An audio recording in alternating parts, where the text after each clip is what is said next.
Lakini nataka nikuambie kwamba tunaposikiliza ujumbe huu, nataka nikuambie kwamba unapokutana na mazingira ya namna yoyote, ujumbe huu umetawala kwamba unapokutana na mazingira ya namna yoyote yale, yenye ugumu wa aina yoyote, yenye changamoto ya aina yoyote, mazingira yoyote tata katika maisha yako, usikate tamaa ukaona sasa mwisho. Tunafundishana kwamba yupo Mungu ambaye huwa anavusha watu katika kila aina ya matatizo, katika kila aina ya shida, katika kila aina ya hali yoyote ile. Usiwe unakata tamaa, na usisikilize watu ambao wanakukatisha tamaa. Amen. Haleluya. Amen. Nikasema kwamba manunguniko yanaendelea kumfarakanisha mtu na neema ya Mungu. Manunguniko yanaendelea kuharibu mahusiano ya mtu na Mungu. Alafu ili sasa yamfarakanishe na Mungu, huyu mtu atengwe na Mungu, huyu mtu ajitenge na Mungu. Kwa lugha nyingine, yani unayeyafanya ndio yanayekutenga na Mungu. Mungu anasema amtupi mtu, isipokuwa mtu mwenyewe anaweza kujiangusha kutoka kwenye mikono ya Mungu. Tena Mungu anasema ni jambo la kutisha mwanadamu anapojiangusha anatoka kwenye mikono ya Mungu. Mungu anakushikilia kwenye mikono yake, anakuambia mimi nakuongoza, mimi nakutangulia na kufikisha mahali kuzuri kabisa. Utakuwa na afya njema, nitakubariki kabisa, utafanikiwa kama wengine walivyofanikiwa. Unachosema na mimi siamini. Ni kweli, wewe amini anachokisema. Haleluya. Usishindane, amini anachokisema. Yeye ni Mungu, si mwanadamu aseme uongo. Anachokisema ndicho atakachokifanya. Sasa unakuta huyu mwanadamu yuko kwenye mikono ya Mungu anashindana. Pako nakuta kama vitoto vitunu. Vitoto vingine wewe kuona siku moja mama mmoja amebeba mtoto, katoto kananyosha miguu, kanataka katoke mgongoni, kanaruka juu, kanyofoke katoke kwenye mgongo. Hasa mtoto amebebwa vizuri na mama yake, na mama yake anamfundisha wimbo, mtoto wangu tunafika nyumbani, unaenda kula chapati nzuri, unaenda kula uji mzuri, unaenda kula mandazi mtoto, mama mandazi, kanaruka kanataka kadondoka huko. Hasa kadondoka kanavunjika shingo, alafu macho yenyewe bado machanga yanatoboka, miguu yenyewe bado milaini inavunjika, lakini kanataka karuke. Na wengi wameruka kwenye mikono ya Mungu, wametoka kwenye mikono ya Mungu, na Mungu analia, anasema ni jambo la kutisha, ni la hatari mwanadamu kuruka kutoka kwenye mikono ya Mungu. Anamkimbia Mungu, anamwasi Mungu, anamkimbia Mungu, anatokomea gizani. Alafu hapo anaanza kulia, ninaumwa, ninateseka usiku wote silale, mapepo yananidunda usiku. Sasa nakurunda, nani aliyekuambia utoke kwenye mikono ya Mungu? Nani aliyekuambia utoke kwenye uwepo wa Mungu? Nani aliyekuambia ufarakane na neema ya Mungu? Nani aliyekuambia uwe na tabia na roho ya manunguniko? Nani aliyekuambia uasi? Yaani mtu ametimua mwenyewe kwa Mungu, ametimua kwa mikono ya Mungu, halafu nakuta liko, halafu tena nasema unajua tangu iliko, unajua na miaka mingi sijaenda kanisa, halafu anajiongelesha tena, niliongea kwa nguri kwa sauti, yaani unajua na miaka 2-3 sijaenda kanisani. Nini unajua, tangu nilipopita kwenye kile kipindi kigumu, tangu nilipopita kwenye yale mapito, sijaenda kabisa kanisani. Yaani sijaenda kabisa. Nataka nikuambie kwamba hakuna wakati ambao unatakiwa uwe na bidii na Mungu na moyo kumpenda Mungu, kumtumikia na kutoa sadaka zako kama wakati uko kwenye kipindi kigumu. Huo ndio wakati wa kuwa na urafiki na Mungu na kushikamana na Mungu, na yani kama udeke kwenye mikono yake, sio ukiwa mbali na yeye. Ukiwa mbali na yeye utafyekwa. Sababu huko nje umeambiwa kuna simba, kuna mbwa mwitu, kuna mafisi, kuna mabwea, kuna mbwa mwitu huko nje. Lakini ukiwa kwenye mikono ya Mungu una haki ya kudeka kwa aina zote. Amina. Lakini ukuta mtu yuko ametokomea mbali huko, anasema na miaka 3-5 hajaingia kanisani. Tangu najua nilipopita kwenye mapito, tangu najua nilipopita kwenye hali ngumu, hata simu za wapendwa nimezifuta. Unaongea kwa madaa, kwa kuchanganyikiwa. Wakati wa mapito, wakati wa hali ngumu, wakati unakutana na changamoto za kutisha za aina zote. Huo ni wakati mzuri wa kushikamana na Mungu. Huo ni wakati mzuri wa kuwa karibu na Mungu, sababu Mungu ndio nguvu yako, Mungu ndio kimbilio lako, Mungu ndio amani yako, ni ushindi wako. Amen. Uwe karibu na mtumishi wa Mungu, ndio Mungu anamtumia kukupa neno kama hili, akutie moyo wa kuombea. Uwe karibu na kanisa, shikamana na kanisa, usiwe mbali na kanisa. Amina. Ujue roho ya manunguniko waga ni ajenda kabisa ya kipepo, ili inapovaa mwanadamu imfanyie uharibifu katika maisha yake. Amen. Imfarakanishe na Mungu, imtoe katika uwepo wa Mungu, imweke mbali. Alafu sasa imfarakanishe na mtumishi wa Mungu, imfarakanishe na wapendwa wenzake, imfarakanishe na kanisa. Alafu anaanza kujifanya eti ndo anakomoa kanisa, eti ndo anakomoa Mungu. Sijaenda kanisani miaka miwili, sijaenda na miezi mingapi, si mwaka. Eti anamkoma mtumishi wa Mungu, anakomoa kanisa, anakomoa wapendwa wenzake. Mungu akomolewi, kanisa likomolewi, mtumishi wa Mungu akomolewi, unajikomoa mwenyewe. Wengi wanateseka kwa kuto kujua. Amen. Na wanateseka, Mungu anasema, kwa kukosa maarifa. Amen. Mpendwa mwenzake anampigia simu amsaidie, hapokee simu yake. Mtumishi wa Mungu wakati mwingine anahangaika naye, anampigia simu, anajifanya na mwambia, mtumishi, uko pamoja gani? Unahangaika, unateseka.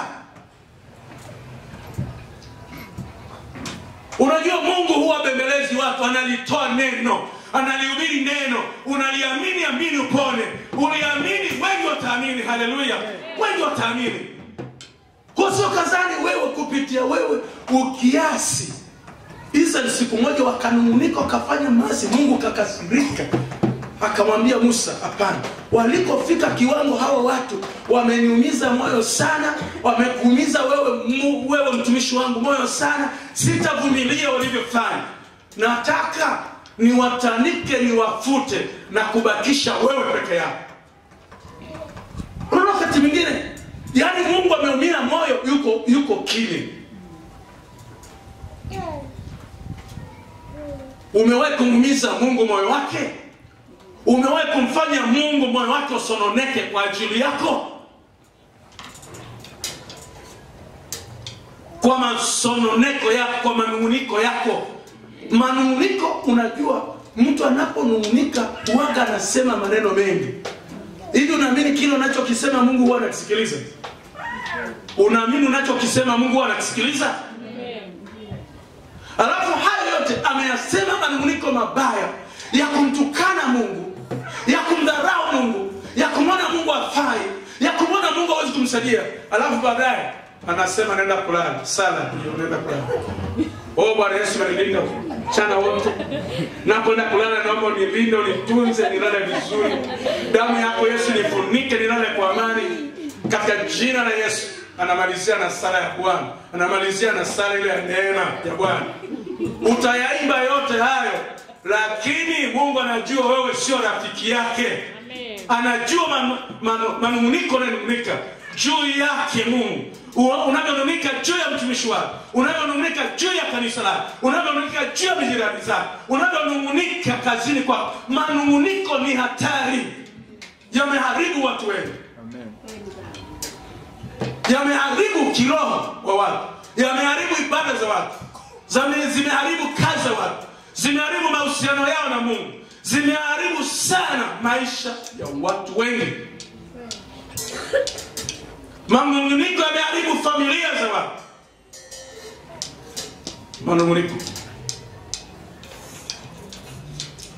Manunguniko inakwambia kwamba hushusha ghadhabu ya Mungu, hushusha ghadhabu ya Mungu na kuharibu watu na kuleta hali mbaya.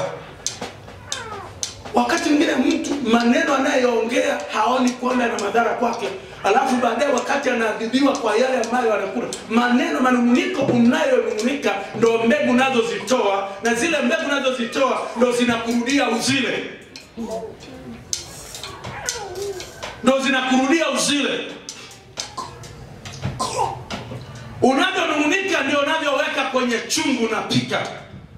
Ndio unavyopanda kwenye kwenye shamba ndo zinaota, na zinazoota zimeshikamanishwa na mdomo wako. Unakula kile ulichopanda, unakula kile ulichotenda, unakula manunguniko uliyonungunika, unakula matunda yako. Hasa anapoanza wakati wa kula kile alichokipanda, anaanza kugeuza kibao. Jirani yangu ameniloga, huyu mfanyakazi mwenzangu ameniloga, huyu mwanakwaya mwenzangu ameniloga, huyu mshirika mwenzangu sio kawaida. Angalia unayeongea, angalia unayesema, angalia manunguniko yako, manunguniko. Hakuna kitu ambacho kiliua maelfu ya watu jangwani, dhambi ya manunguniko. Na mpaka Mungu akatamka kitu, anasema mimi nataka niwaondoe. Mpaka Musa akasema pana, ukiwafuta hapa jangwani, kule ulikowatoa Misri, wakisikia umewaangamiza hapa jangwani, watasema wewe Mungu uliwatoa si wafike nchi uliyowaidia, bali uliwatoa waangamize jangwani. Musa akatumia maombi na hekima ya kuongea, lakini Mungu akamwambia, lakini miujiza Musa niliyokutumia kuanzia fimbo yako, ulipoangusha Farao kaleta wachawi wake wakaleta na manyoka yao, wewe fimbo yako ikameza nyoka wote. Nimetumia hiyo fimbo kwa nguvu na kwa mamlaka, nimepiga Misri mpaka wakatoka watu na wakateka nyara na wakatoka na dhahabu na fedha na ng'ombe na makwato na kila kitu. Kweli wanitukana namna hiyo jangwani hapa? Hapana. Kamwambia Musa, nakwambia hivi, watoto wao niko radhi, watoto wao watafika, lakini watu wazima walioshuhudia miujiza ulioitenda kwa mkono wangu, kwa uwezo wangu, akamwambia hakika yangu kama nishivyo, hawatafika kwenye nchi hiyo ya raha. Wengi wanateseka kwa maneno ya vinywa vyao, wengi wanateseka kwa maneno ya vinywa vyao, wengi wanateseka kwa maneno ya vinywa vyao. Wanaona utakatifu ni kutokunywa gongo, kutokunywa bia, kutoenda kwa waganga wa kienyeji, kutokuchanjwa milia. Maneno, maneno, maneno, maneno. Manunguniko ni balaa duniani. Manunguniko yanaweza kukufyeka wewe. Manunguniko yako ndo uchawi wako. Manunguniko yako ndo yamefyeka biashara yako. Manunguniko yako ndo yamefyeka ubinti wako, ujana wako, kijana. Manunguniko yako yamefyeka biashara yako. Manunguniko yako yamefyeka familia yako, ndoa yako. Manunguniko yako yamefyeka vipawa vyako. Manunguniko yako yamefyeka afya yako. Manunguniko yako mpaka mdomo sasa ni mchungu, mpaka unang'oa maneno kwa manunguniko yako.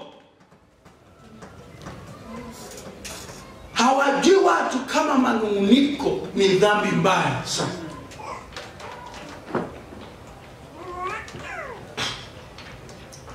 Kufika mahali kwenye mkoa fulani kwenye huduma, nafika tu hivi, tumefanya huduma kama leo siku ya kwanza, siku ya pili huyo mtumishi anaanza, watu wakahudhuria kwenye huduma nyingi. Nilipofika walikuwa wananifahamu wengi, na wengine walisikia kwenye mitandao, kwenye maredio, wakaja wengi, na tuliweka na matangazo, walibandika kwenye kuta, kwenye milingoti, kwenye mahali pengi mjini, wakaja wengi. Walipokuja Mungu akatenda miujiza mikubwa kweli. Hasa huyo mtumishi akawa anatumia mbinu ipo chafu, manunguniko, masengenyo, manunguniko. Anaambia mtumishi, uliona yule mtumishi alikuwa amevaa suti akijibu yule mtu ni mnafiki sana yule, kaa naye mbali. Ulimwona wale vijana walikuwa wanaimba ile kwaya, uliona? Akanambia wale watu, yani ile kwaya, yani kuna watu wachawi pale wawili, ni hatari sana.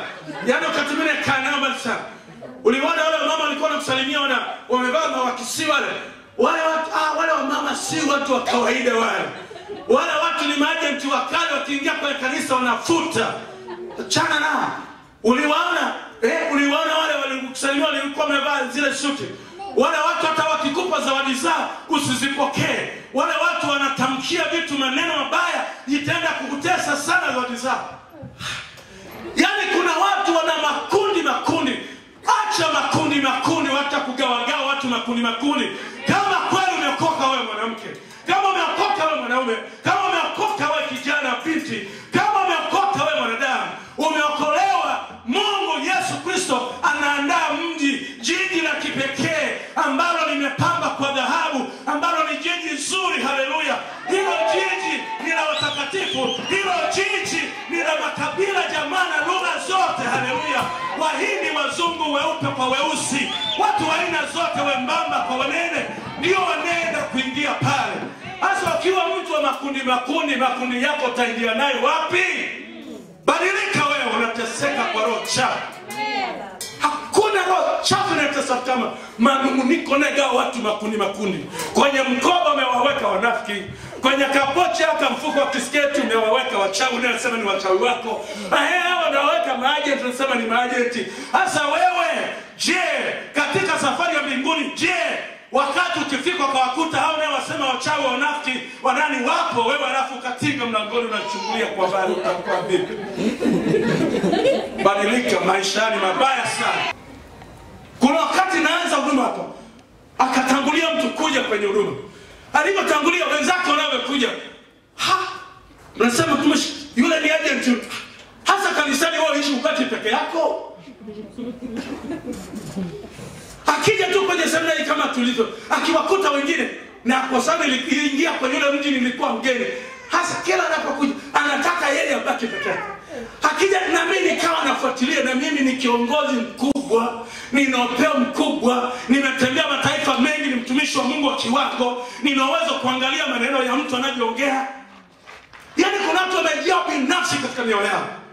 Yamkini kama hela zote za nchi wanayo yeye, kama nyumba zote nzuri wanazo yeye, chochote kizuri yeye.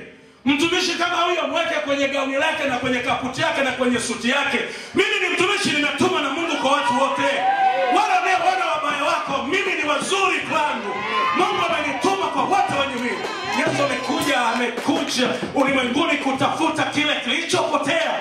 Amekuja kutafuta na kuokoa kile kilichopotea.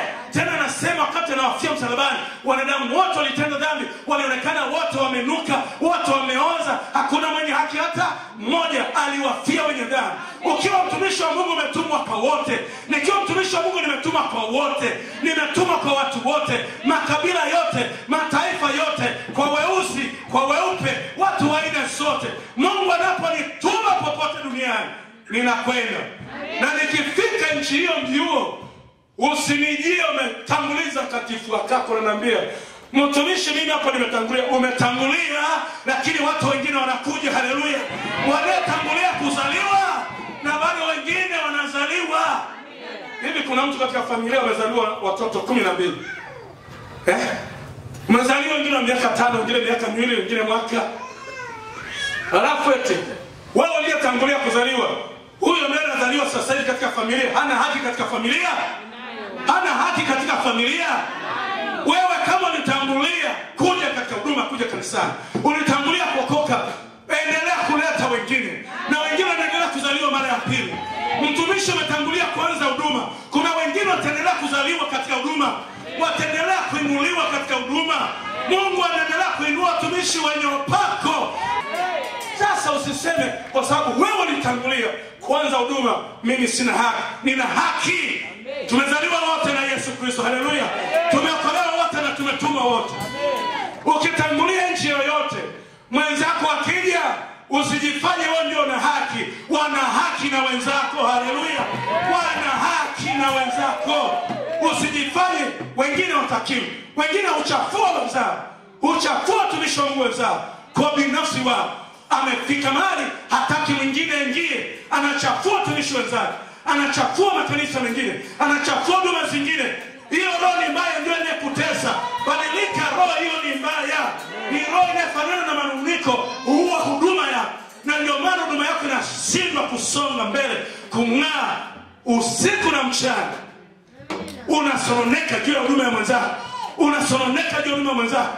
Mungu akamwambia Kaini hivi, ili ukitenda mema hutapata kibali. Kwa nini unahangaika juu ya mtumishi wangu Habili?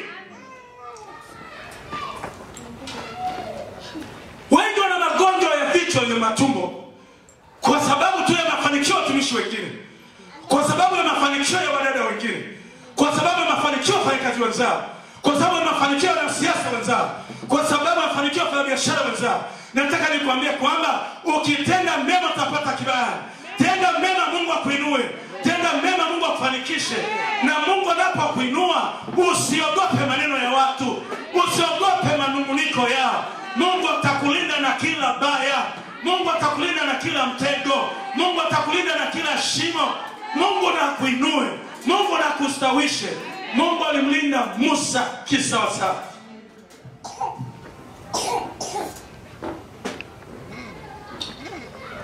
Hakuna kitu kinachotesa kama manunguniko.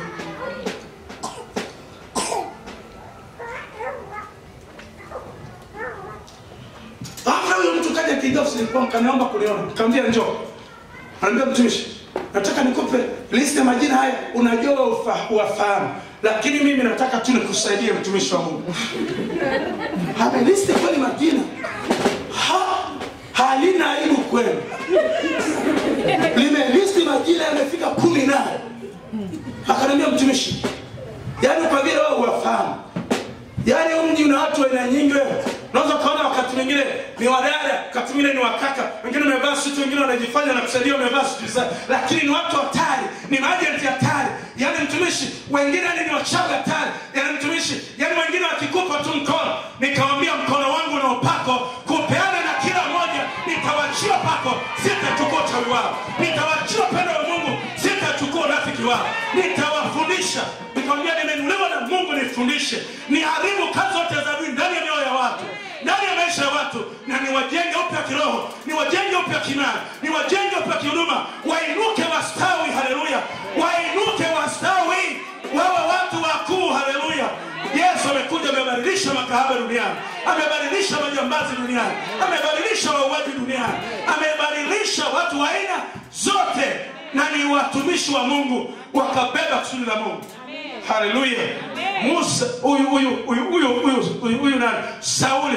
Sauli alivyokuwa muuaji kweli, wewe ungemchagua tumiki. Yesu kambadilisha siku hiyo hiyo, akamwelekeza kwa mitume siku hiyo hiyo, alafu kaelekezwa na akainuka akawa mtumishi wa Mungu mwenye nguvu na mwenye upako, na akasema hata kuoa sioi, nikioa mwanamke atanichelewesha kutumika, haleluya. Akawa na upako wa kupita wengine, haleluya. Nataka nikwambie Mungu badilisha. Kuna mtu nikamwambia nashukuru umeniletea majina, nitawaombea wao watumishi wa Mungu hodari. Nikamwambia naenda kuachilia upako juu yao, na nikaweka mkono juu yao. Nikamwambia weka mkono wako juu yangu. Pia Mungu anavyowainua hawa ili yamkini na neema hiyo kusaidia maisha. Kanambia mtumishi kama umenielewa. Sina cha kueleweka kwako, naelewa neno la Bwana, haleluya. Sina cha kuelewa kwako. Unajua watu wengine wamechanganyika. Hakuna watu waliochanganyikiwa kama wanungunikao, waliojihesabia haki, wanaonaga ndio wenyewe tu. Wamechanganyikiwa, hawana dira. Na mtumishi, kama hujajifunza Mungu kama leo, kama hujajifunza neno la Mungu kama leo, yaani hao wanaweza wakakuweka kwenye makaputi yao, wakakuweka kwenye mikoba yao, wakakuweka kwenye makapula yao. Lakini mimi nimeliamini neno, nimetumwa na Mungu, nimebeba injili ya kweli ili atakuta watu wote waokolewe. Wako wanafunzi fulani wakamkuta Yesu anahubiri, mwanamke mmoja ametoka wapi huko, akaja na mkoba wake, ana kibweta amekinunua kule kwa bei mbaya. Kama ni dola ilikuwa ni dola nyingi, kama ni mashekeli ilikuwa ni kibaba. Mtoto wa kike kaja akasikiliza injili ya Yesu, sema sijawahi kusikiliza ujumbe kama huu. Yaani kuanzia leo nabadilika. Kapenya mpaka akamkuta Yesu. Alipofika akafungua kibweta chake, akamimina ile marihamu ya neno safi juu ya kichwa chake mpaka miguuni. Ile ilivyonukia kamata umati mzima pa. Wakasema pana, perfume hii ni ya bei mbaya. Yaani ni ya bei mbaya, sio ya kawaida. Yaani mwanamke huyo anaenda kumimina kwenye kichwa cha Yesu, yamkini ingeuzwa hata maskini wakanunuliwa chakula na mavazi. Yaani hiyo ni hela kubwa mno amechezea. Na kuambia, nataka nikuambia kwamba tumika, Yesu anakubadilisha leo.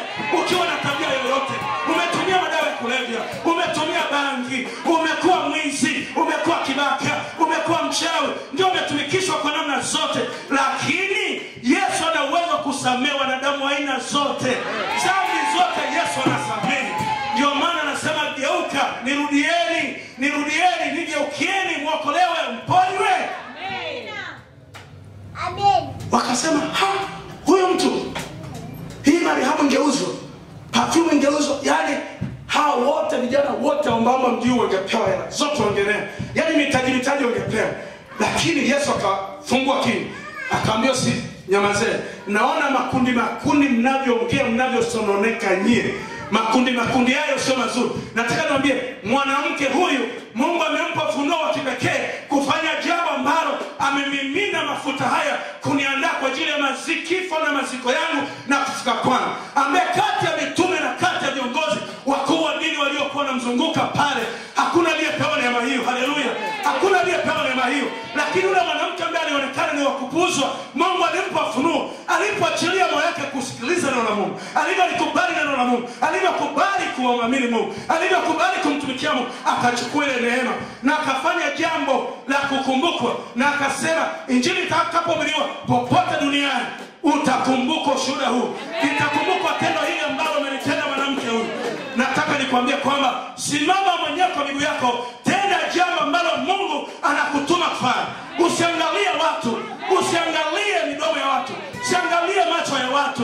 Tangu enzi za Yesu alikuwepo, tangu enzi za Musa alikuwepo, tangu kipindi mtoto wa kwanza wa Adamu na Hawa. Umeumizwa na mengi, umepigwa na mengi, lakini wakati unawadia unavushwa, wakati unawadia unavushwa. Ujumbe huu sikiliza, unainua maisha yako. Ujumbe huu sikiliza, unaponya maisha yako. Una haja kuendelea kujifungia ndani, kutokupokea simu za wapendwa, kuwa mbali na kanisa. Leo hii Mungu ameniinua, amekuinulia mtumishi wa Mungu huyu, baba mzuri wa kiroho aliyepakwa mafuta ya uweza na nguvu, Bishop Nason Ngoigoi. Mimi ni baba yako wa kiroho. Ukiona simu yangu nipigie, niambie mtumishi, nahitaji kuelewa